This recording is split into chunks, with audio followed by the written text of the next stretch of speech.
This is Inside Indiana Business Radio on demand for Friday, March 31. I'm Gary Dick. The Indiana Regulatory Commission has approved Duke Energy Indiana's request to lower bills. For an average residential Duke Energy customer in Indiana, Duke says it means a decrease of about 16% over current rates, or $26 a month. That is on top of a 5% decrease that went into effect in January. Customer electric bills were higher in 2022, primarily due to soaring fuel costs that affected the cost of power that utilities produced, as well as what they purchased on energy markets. Ports of Indiana has issued a request for qualifications for potential operators of the International Ag Shipping Terminal at the Ports of Indiana Burns Harbor. The 7 million bushel terminal has capabilities for ocean ships, lake vessels, river barges, trains, and trucks. It is the first time the Lake Michigan terminal is available for a new operator in more than 4 decades. 100 Indianapolis police officers are donning virtual reality headsets as a method to battle the dangerous levels of stress that come with their job.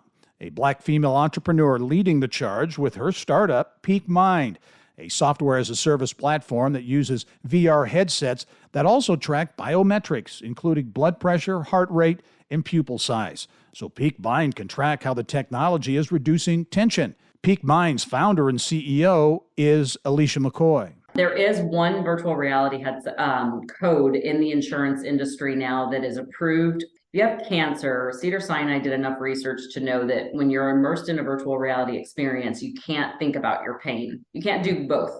And so it's now an insurance code. And so if anybody is struggling with that, they actually can take that and get our level of software and hardware sent home to them for pain management. And so we're hopeful that we can continue that spectrum. And because if they've now classed it as a class 2 insurance, I think that that's really the future for us. The Mishawaka Redevelopment Commission has approved a development agreement for the $63 million Mill Phase 2 project downtown. That clears a major step in the approval process there. The project includes 215 residential units, commercial space with a signature restaurant and parking garage. Officials there targeting a July groundbreaking.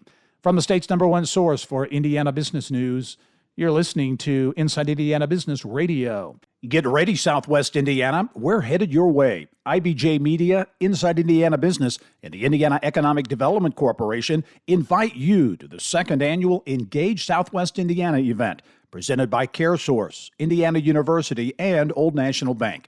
Tuesday, April 11th at the Old National Events Plaza in Evansville. We'll be diving into regional and statewide initiatives with a focus on talent, education, and issues shaping our economy. More at ibj.com/engage.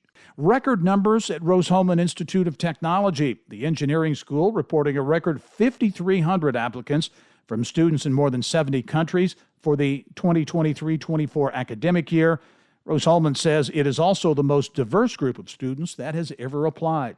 A team of students from Purdue University has won the $20,000 grand prize in this year's Student Soybean Innovation Competition, sponsored by the Indiana Soybean Alliance.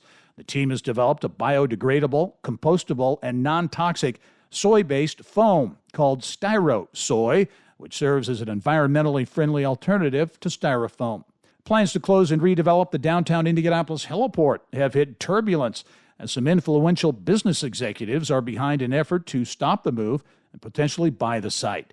The IBJ's Mickey Shuey reporting that Chuck Surak, best known as founder and chairman of Fort Wayne-based instrument retailer Sweetwater, has in recent weeks urged the Federal Aviation Administration to deny the Indianapolis Airport Authority's request to decommission the heliport. This is Gary Dick for Inside Indiana Business Radio on Demand.